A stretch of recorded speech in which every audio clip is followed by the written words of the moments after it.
வணக்கம். ரங்கராஜ நரசிம்மன் ஏற்கனவே கைது செய்யப்பட்டு சிறையில் உள்ள நிலையில் மீண்டும் அவர் மீது பெண்கள் வன்கொடுமை தடுப்பு சட்டத்தின் கீழ் மற்றொரு வழக்கு பதிவு செய்யப்பட்டுள்ளது. அந்த வழக்கின் பின்னணி என்ன, யார் அந்த பாதிக்கப்பட்ட பெண் அப்படின்றத இந்த வீடியோல பார்க்க போறோம். இது குறித்து பேசுறதுக்காக திரு கரிகாலன் அவர்கள் நம்மோடு இணைந்துள்ளார். வாருங்கள், அவரோடு பேசுவோம். வணக்கம். வணக்கம் அரவிந்த். ரங்கராஜன் நரசிம்மன் மீது புதுசா போட்டிருக்கிற அந்த வழக்கோட பின்னணி என்ன? பார்ப்பதற்கு அப்பாவி போல் தோற்றமளிக்கின்ற இவர்தான் ரங்கராஜ நரசிம்மன். நாமத்தை போட்டுக்கிட்டு இருப்பாரு, மேல காந்தி மாதிரி துண்டை போட்டுட்டு சுத்திக்கிட்டு இருப்பாரு, பூணூல் அப்பப்ப வெளியே நீட்டிட்டு இருக்கோம், பெரிய பக்தி பல மாதிரி இருப்பாரு. அவர்தான் நமது ரங்கராஜ நரசிம்மன். அந்த ரங்கராஜ நரசிம்மன் அடியார் என்ன செஞ்சார்னா, அவர் அமெரிக்காவில் இருக்கும் பொழுது டல்லாஸ் நகரத்தில் பொதுவெளியில் தன்னுடைய ஆணுறுப்பை வெளியில் காட்டி சில பல கேவலமான வேலைகளை செய்ததால் காவல்துறையால் கைது செய்யப்பட்டு தண்டனைக்கு உள்ளான நபர்தான் இந்த ரங்கராஜ நரசிம்மன். அந்த நபர் ஏற்கனவே ஆபாசமும் வக்கிரமும் நிறைந்த அந்த நபர் மீண்டும் அதே ஆபாசத்தையும் வக்கிரத்தையும் தன்னுடைய சோசியல் மீடியா பக்கத்துல செய்யறாரு. அதனால் இன்று அவர் மீது பெண்கள் வன்கொடுமை தடுப்பு சட்டத்தின் கீழ் வழக்கு பதிவு செய்யப்பட்டுள்ளது. என்ன செஞ்சார் அப்படின்றதா ரொம்ப முக்கியமானது. இவன் உண்மையிலேங்க சனாதனம் அப்படின்றது என்ன அப்படின்னா, ஒரு புறம் சாதிய வர்ணாசிரம அடுக்குமுறை, இந்த பார்ப்பன கும்பல் சூத்திரன் என்றும் பஞ்சமன் என்றும் கோடிக்கணக்கான இந்த நாட்டினுடைய உழைக்கும் மக்களை அடிமைகளாக்கி அவர்களுடைய பிறப்பையே கேலிக்குரிய ஒன்றாக மாற்றுவது, அதுதான் இவர்களுடைய காலமாக இவர்களுடைய வழக்கமாக இருக்கிறது. இதுல சனாதனத்தினுடைய இன்னொரு பண்பு என்ன அப்படின்னா, பெண்களை மிக கேவலமாக பார்ப்பது. அது பார்ப்பன பெண்ணாகவே இருந்தாலும் அவர்கள் சூத்திரனுக்கு என்ன நிலையோ அதுதான் இந்து மதத்தில் அவர்களுடைய நிலை. ஆனா இன்னைக்கு பெரியார் எந்த பெண்ணுரிமைக்காக பேசினாரோ அந்த உரிமையை முதலில் பெற்றுக்கொண்ட பார்ப்பன பெண்கள் மீண்டும் அந்த சனாதனத்திற்கு குதித்து பொதுவெளியில் பேசுவது அப்படின்றது இன்றைக்கு அதிகமாக இருக்கிறது. அது ஒரு பக்கம் இருக்கட்டும். அப்ப சனாதனம் பெண்களை எவ்வாறு பார்க்கிறது அப்படின்றதுக்கு மனுஸ்மிருதியே ஒரு சாட்சி. பெண்கள் என்பவள் விபச்சார தன்மையுடையவள் அப்படின்றத மனுஸ்மிருதி சொல்லி இருக்குது. இப்ப இந்த ரங்கராஜ நரசிம்மன் விஷயத்துக்கு வருமே, தன்னை ஒரு சனாதனி அப்படின்னு அழைத்து கொள்கின்ற இந்த நபர் என்ன செய்யறாருன்னா, கடந்த 13ஆம் தேதி அவருடைய சமூக வலைதள பக்கத்தில் ஒரு ட்வீட் பண்றாரு. நான் ஒரு வழக்குக்காக சுப்ரீம் கோர்ட் வந்திருக்கிறேன், ஆனா அந்த வழக்கு இன்னைக்கு லிஸ்ட் ஆகல, கேஸ் லிஸ்டே ஆகல, அதனால இந்த ட்ரிப் வேஸ்ட் ஆயிருச்சு அப்படின்னு ஒரு பதிவை போடுறாரு. அதுக்கு கீழே அனுஷா அப்படின்ற ஒரு பெண் வழக்கறிஞர் ஒரு கேள்வி எழுப்புறாங்க. எதுக்கு சார் நீங்க காசு செலவு பண்ணிட்டு டெல்லி சுப்ரீம் கோர்ட் வரைக்கும் போறீங்க, நீங்க அதுக்கு பதிலா வீடியோ கான்ஃபரன்ஸ்ல ஆஜராகி இருக்கலாமே, உங்களுக்கு செலவு மிச்சமா இருக்குமே அப்படின்னு ஒரு பதிவை போடுறாங்க. இதுல ஏதாவது தவறு இருக்கா? இதற்கு இவர் அந்த அம்மாவை கடுமையா திட்டுறாப்புல. கடுமையானா உன் வேலையை பாரு, எனக்கு என்ன பண்ணுன்னு தெரியும் அப்படின்னு சொல்லி இருந்தா கூட அதோட முடிஞ்சிருக்கும். இவர் ஒரு படி மேல போய் மிக கேவலமாக நவத்வாரங்களையும் பொத்தி கொண்டு இரு அப்படின்றாரு. வேறு இடம் பார், இங்கே தேவையில்லாமல் உன் மூக்கை நுழைத்து வாங்கி கொண்டது போதும், உன் வீட்டுக்காரரிடம் வைத்துக்கொள் அப்படின்றாரு. இது பாருங்க, அடுத்த கட்டத்துக்கு போகுது. அவங்க போட்ட ட்வீட் என்ன, அதுக்கு இவன் நவத்வாரங்களையும் பொத்தி கொண்டு இருன்னு இந்த நபர் சொல்றாப்ல. சொன்னதோட மட்டும் இல்லாம இந்த வேலையெல்லாம் போய் உன் வீட்டுக்காரன்ட்ட வச்சுக்கன்றாப்ல. அப்ப அந்த பெண்ணை இந்த பார்ப்பன பொறுக்கி என்னவா பாக்குறான், ஏதோ இவனை போய் அப்ரோச் பண்ண மாதிரி இந்த பதிவு போட்டிருக்கிறான். இது இவனை செருப்பாலே அடிக்கணுமா இல்லையா? அடுத்து அதையே இங்கிலீஷ்ல மொழிபெயர்க்கிறாரு புடிங்க. You got to learn to shut your 9 holes else misery is there for sure in your life அப்படின்னு அதை மொழிபெயர்க்கிறாரு. அடுத்து அதோட நிக்கல, அடுத்த பதிவு, அதாவது இஞ்சி தின்ன குரங்கும்பாங்கல்ல, அந்த மாதிரி இது இஞ்சி தின்ன குரங்கு இல்ல, ஆசன வாயில் மிளகாய் வைத்த ஒரு குரங்கு. அதை வச்சுட்டா குரங்கு எப்படி கியாங்கியான்னு கத்திட்டு இருக்குமோ அந்த மாதிரி கத்துற ஒரு நபர் தான் இந்த ரங்கராஜ நரசிம்மன். பொரிக்கீஸ் like you are many in Twitter, so take your sorry face elsewhere and cry in your husband shoulder. உன் ஹஸ்பண்டோட தோல்ல போய் சாஞ்சு அழு அப்படின்றாப்ல. இப்ப இதுக்கு என்ன அர்த்தம்? அவங்க ஏதோ ட்விட்டர்ல இவன் தோல்ல சாஞ்சு அழ வந்த மாதிரியும், இவர் போய் அவன் புருஷன் தோல்ல சாஞ்சு அழ மாதிரியும் இவர் ஆபாசமா எழுதுறாப்புல. இன்னும் நீ என்னோட டைம் லைன்லயே இருக்கிற, உனக்கு 0 ஷேமா அப்படின்னு கேக்குறாப்புல. உனக்கு வெக்கமே இல்லையா அப்படின்னு இந்த நபர் கேட்கிறாப்புல. இப்ப இந்த நபர் மீது வழக்கு பதிவு செய்தது சரியா தவறா? சரிதான். 100க்கு 100% வரவேற்கத்தக்க வேண்டிய நடவடிக்கை. ரங்கராஜ நரசிம்மன் ஏற்கனவே புழல் சிறையில் அங்க களி தின்னுட்டு இருக்கிறான். அந்த ரங்கராஜ நரசிம்மன் மீது இன்னொரு வழக்கு பாய்ந்துள்ளது. ஏற்கனவே இவர் மீது பல்வேறு வழக்குகள் இருக்குது. ஸோ அதனால என்ன செய்யணும் அப்படின்னா, இவர் மீது உடனடியாக சென்னை காவல்துறை ஆணையர் அருண் அவர்கள் குண்டர் சட்டம் போடுவதற்கான ஒரு உத்தரவை பிறப்பிக்க வேண்டும். குண்டாசுல போட்டு ஒரு 6 மாசமோ 3 மாசமோ ஜெயில கழிதுன்னாதான் ரங்கராஜ நரசிம்மனுக்கு அந்த ஆண்டவனே வந்து அருள் பாலித்து ஞானத்தை கொடுப்பார், யோக்கியமாக நடந்துக்கன்னு. அடுத்ததான் ஆன்மீக சொற்பொழிவாளர் துஷ்யந்த் ஸ்ரீதர் அவர் வந்து ரங்கராஜன் நரசிம்மன் மேல பல்வேறு குற்றச்சாட்டுகளை அவர் வந்து தரக்குறைவா விமர்சனிக்கிறதா சொல்லிட்டு இருக்காரு. அது எப்படி பாக்குறீங்க? துஷ்யந்த் ஸ்ரீதர் வந்து ஒரு ஆன்மீக சொற்பொழிவாளர். ரங்கராஜ் பாண்டேவோட பேட்டியெல்லாம் உட்கார்ந்து ராமாயணம் மகாபாரதம் அப்படின்ற இந்த கதைகளை சொல்பவர்.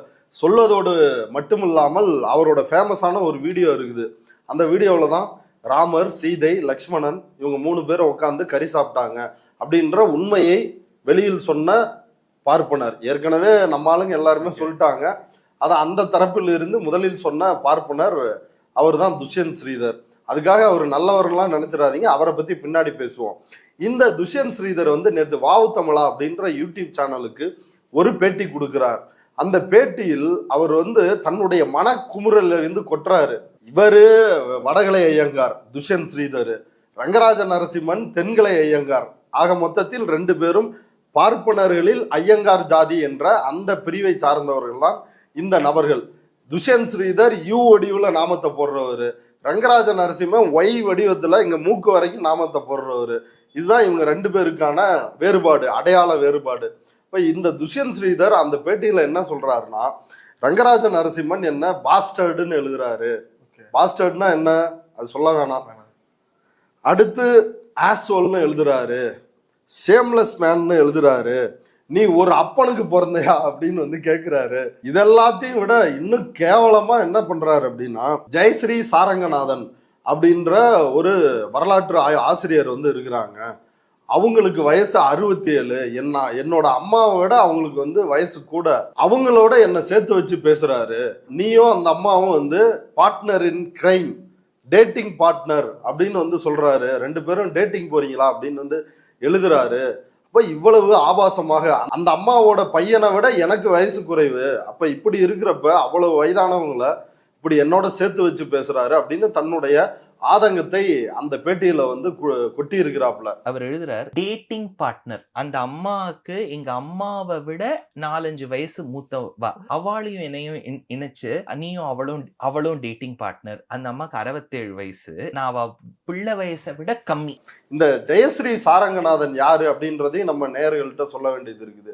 அவங்க வரலாற்று ஆசிரியர் அப்படின்னு அவங்களே பார்ப்பனர்களால் கொண்டாடப்படுகின்ற ஒரு நபர். இவங்க இந்த பேசு தமிழா பேசுறது இல்ல, அந்த கோஷ்டி கூட உட்காந்து அப்பப்ப பேசுவாங்க. ராமாயணம் மகாபாரதம் இதெல்லாம் நடந்த வரலாறு அப்படின்னு இந்த கதைகளை உண்மை என்று கதை கட்டுகின்ற நபர் தான் இந்த ஜெயஸ்ரீ சாரங்கநாதன். இப்ப இவங்களையும் துஷ்யந்தையும் சேர்த்து இந்த ரங்கராஜ நரசிம்மன் பேசியிருக்கிறாரு.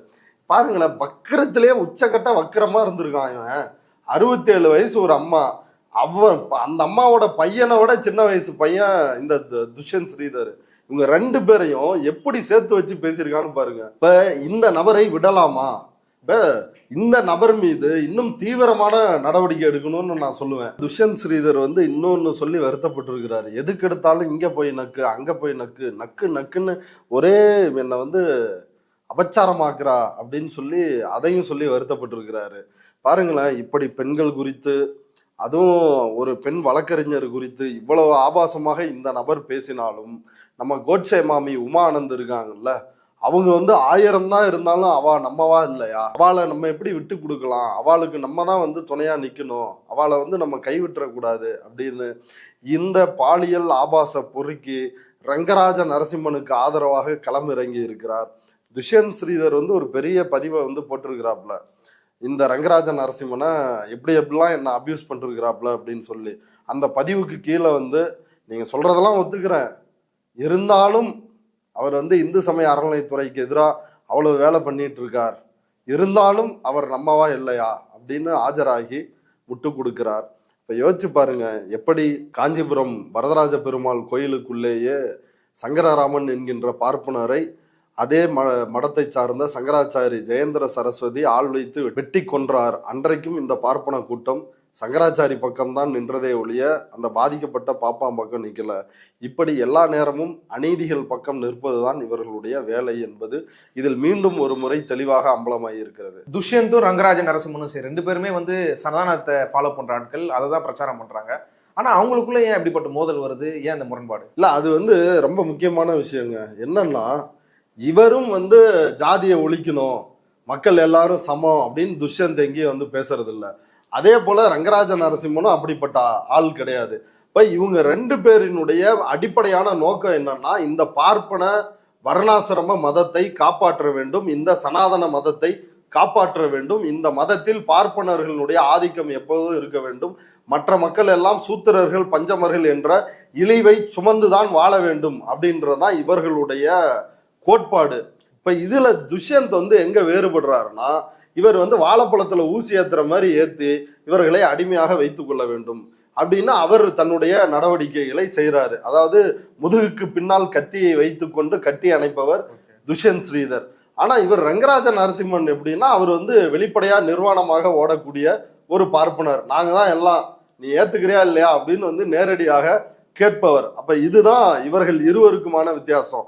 அந்த பேட்டியிலேயே துஷ்யந்த் ஸ்ரீதர் சொல்றாரு, விழுப்புரத்துல ஒரு கூட்டம் நூற்றுக்கணக்கானவா கூடியிருந்தா அவெல்லாம் நம்மாலே கிடையாது, அவெல்லாம் நான் பிராமின்ஸ், அங்க 1-2 பேர் தான் நம்மவா வந்தா, இந்த நான் பிராமின்ஸ் தான் சனாதனத்துக்காக அதை காப்பாற்றுவதற்கு தீவிரமா இருக்கா, அவள்கிட்ட நான் கேட்டேன், நான் பேசுற லாங்குவேஜ் உங்களுக்கு புரியறதா அப்படின்னு, சுவாமி நன்னா புரியுறது அப்படின்னு அவெல்லாம் சொன்னா அப்படின்னு அதை பெருமையாக சொல்கிறார். இந்தியாவிற்குள் தமிழ்நாட்டிற்குள் மட்டுமல்லாது வெளிநாடுகளுக்கும் சென்று சனாதனத்தை, இந்த ஜாதி வெறியை பரப்புகின்ற நபர், அதை வந்து நைச்சியமாக நாசுக்காக கடவுள் வேதம் புராணம் இதிகாசம் அப்படின்னு பரப்புகின்ற நபர் தான் இந்த துஷ்யந்த் ஸ்ரீதர்.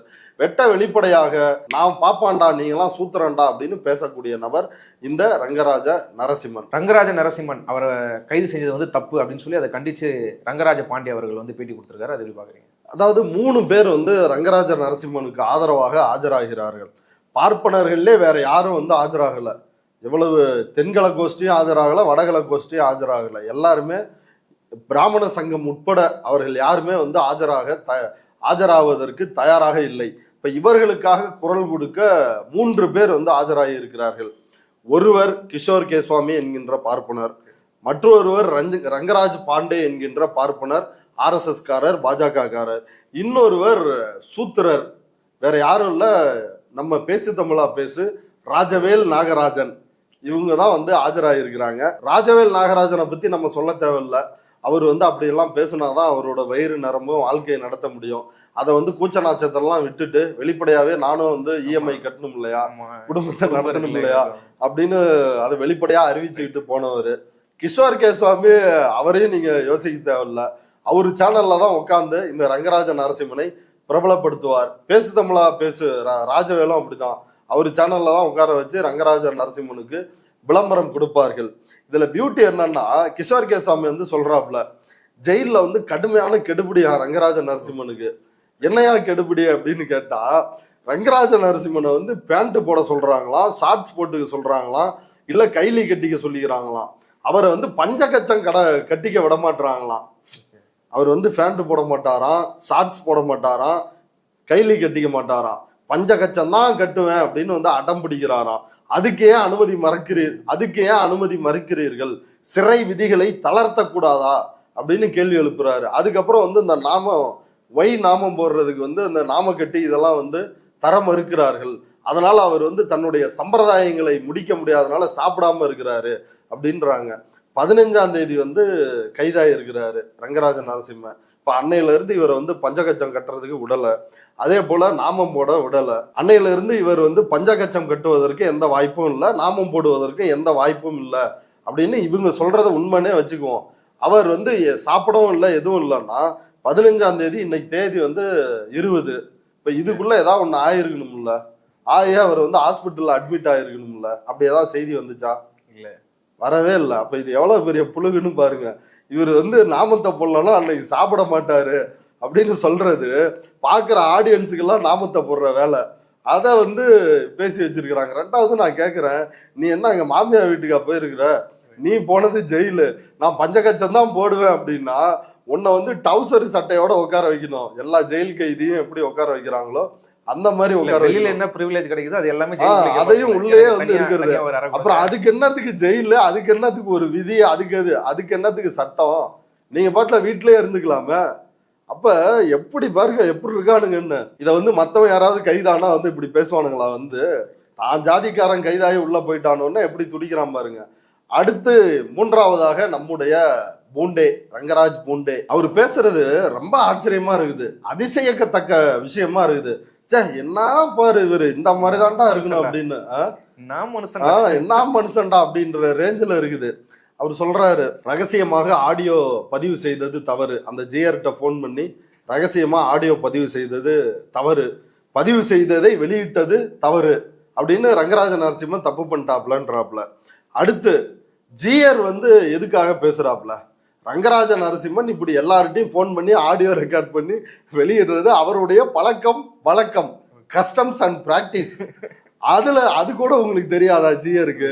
அவர் போன் பண்ண உடனே போனை கட் பண்ணிட்டு நீ நேர்ல வா பேசிக்கலாம் அப்படின்னு வர சொல்லி இருக்கணுமா இல்லையா அப்படின்றாப்ல. இது எப்படி இருக்குதுன்னா, அவன் ரேபிஸ்ட் வர்றான், நீ எதுக்கு அந்த இடத்துல இருந்த, வீடு தேடி வர்றான் ஒரு ரேபிஸ்ட், நீ ஏன் வீட்டுல இருந்த, வேற எங்கேயாவது போயிருக்க வேண்டியதானே? ரேபிஸ்ட்னா அவன் வருவான், ரேப் பண்ணுவான், எல்லாம் தான் பண்ணுவான் அப்படின்னு பேசுற மாதிரி இருக்குது மிஸ்டர் பாண்டே.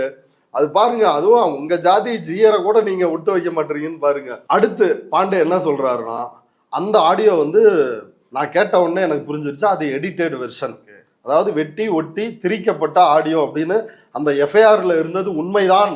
நம்ம சொன்னா வந்து அதை இங்க இருக்கின்ற நாம் தமிழர் தம்பிகளோ மற்ற சங்கிகளோ ஏற்க தயாராக இல்லை.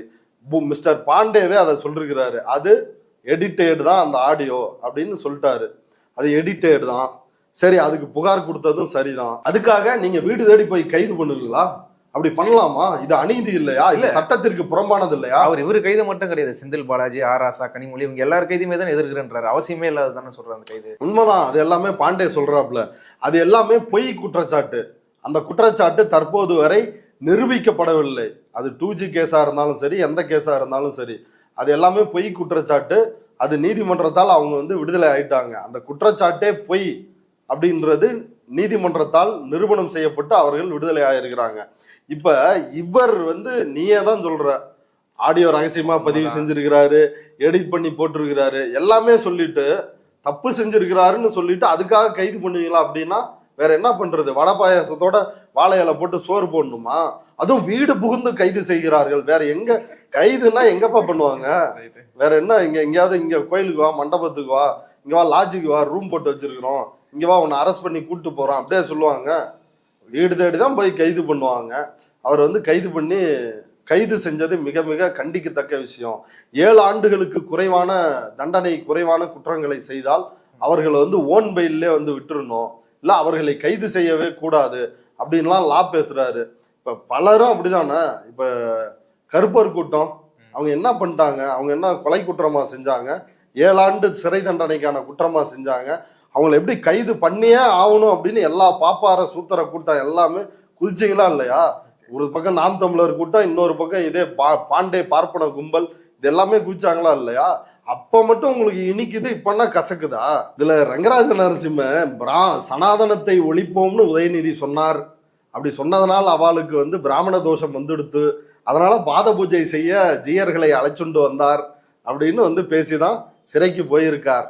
ஆனா இன்னைக்கு விஷயம் என்னன்னா, முதல்ல அப்படி பொய் பேசியதற்காக ரங்கராஜனை பிடிச்சி ஜெயில போட்டிருக்கிறாங்க.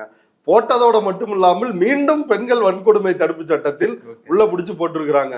இதனால் பிராமண தோஷம் வருமோ வராதோ அப்படின்ற பல்வேறு கேள்விகள் இருக்கிறது.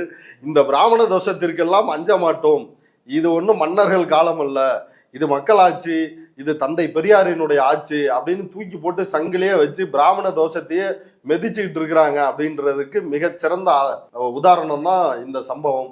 இது போன்ற சம்பவங்கள் தொடர வேண்டும் அப்படின்றதான் நம்மை போன்ற ஜனநாயகவாதிகளின் கோரிக்கையாக இருக்கிறது. இவ்வளவு நேரம் இந்த செய்தி குறித்து உங்க கருத்துக்களை பகிர்ந்து கொண்டதுக்கு நன்றி. நன்றி.